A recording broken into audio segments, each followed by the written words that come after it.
and welcome back to another grammar lesson. This lesson is all about modals of obligation.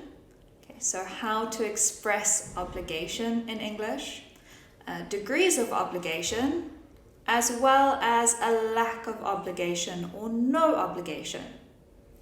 Okay, so let's have a look at these different situations.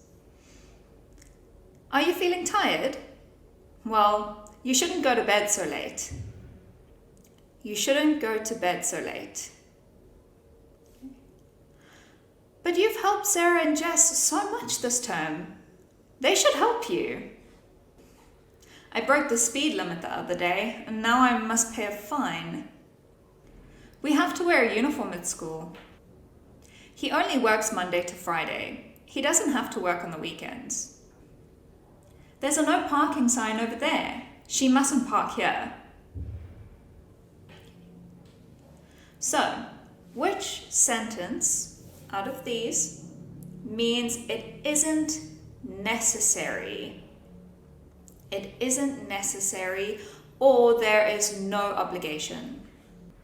Which sentence means you're prohibited, you're not allowed to do something, you do not have permission. If you do it, you'll get into trouble. Which sentence means it's compulsory? You don't have a choice. Which sentence means I think it's a good idea or I think it's the right thing to do?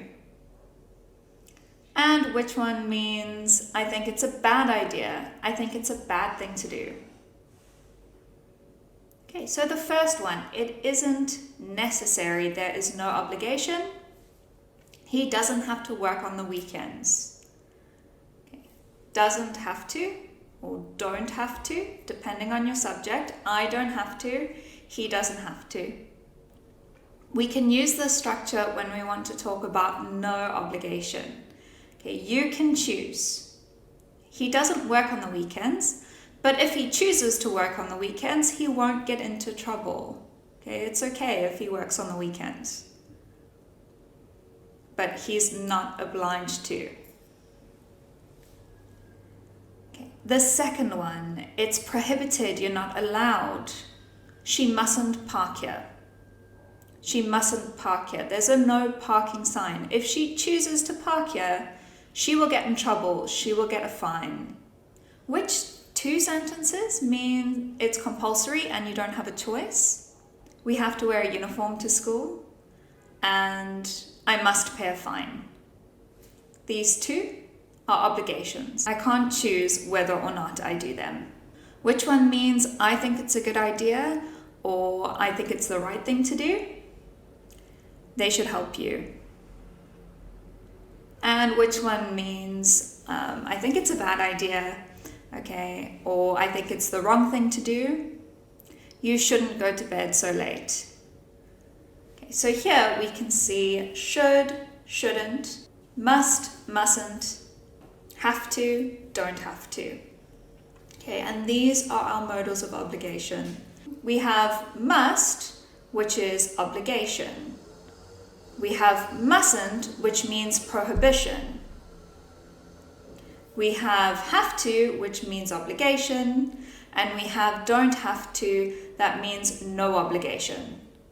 So here we can see must and have to have the same meaning when they're used in the positive, but they have completely different meanings when they're used in the negative. Mustn't, you're prohibited. If you do it, you get in trouble.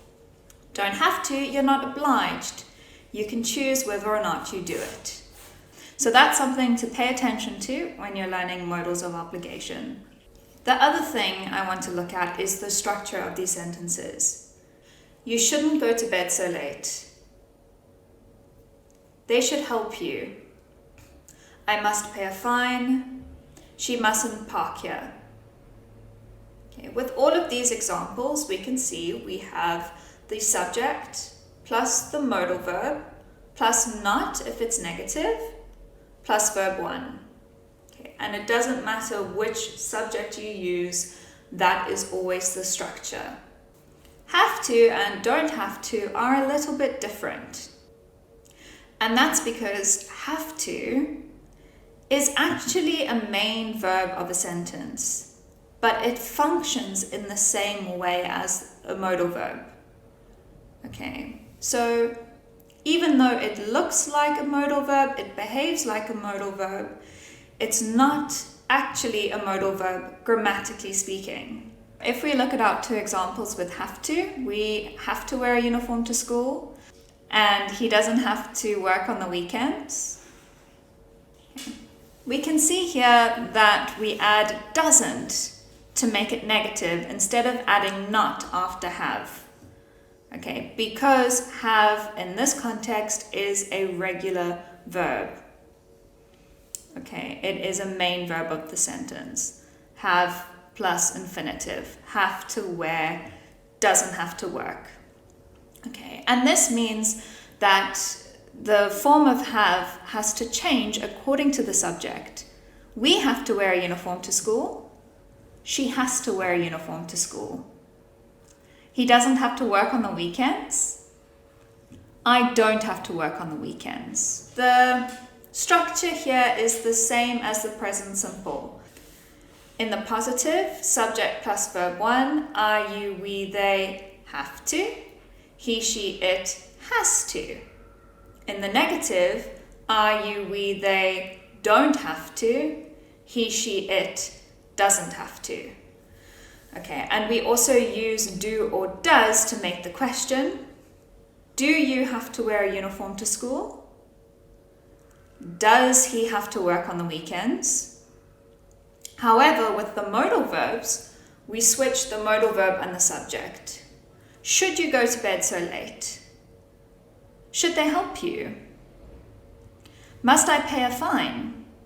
So it's important to pay attention to the structure of these sentences, the grammatical structure, as well as the meanings, of course, and how they are different from each other. And the last thing we will look at in this video is how to use must and have to. Because one question I get a lot when I'm teaching modals of obligation is, what's the difference between have to and must? There's no big difference in meaning between these two structures. So must we use for personal obligation. Look at the time, I must go. Okay, I need to fetch my sister from school. I must leave.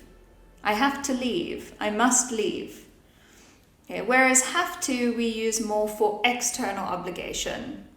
Like you have to wear a seatbelt when you drive. I have to wear a uniform to work. But if you use one for the other when you're speaking, the meaning is not different. Okay, no one will notice.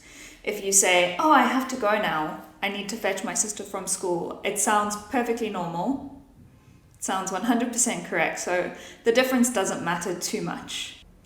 And one more difference between must and have to is that must, as a modal verb that means obligation, can only be used in the present and future.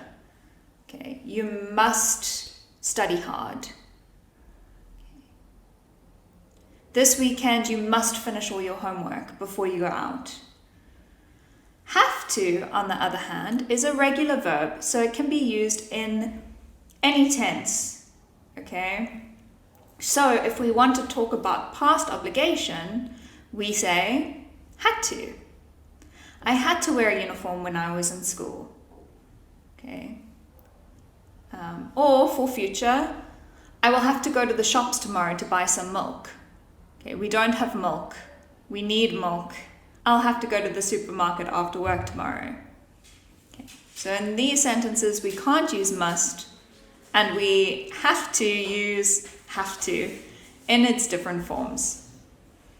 Okay, so to summarize everything we've looked at today. Must, have to, obligation. You don't have a choice, it's compulsory. Don't have to, no obligation. Mustn't, it's prohibited. You will get in trouble if you do it. Okay. Then we have should for things that I think are the right thing to do, and shouldn't, things that I think are the wrong thing to do. Okay, and that sums up everything you need to know about modals of obligation. And remember, should, shouldn't, must, mustn't, modal verbs, okay, that follow the same modal verb grammatical structures.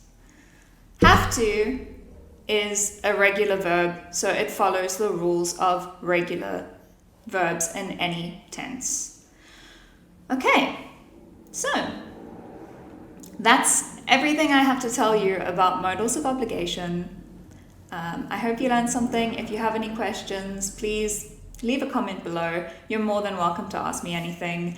Thank you so much, and I hope you have a good day as always. Bye!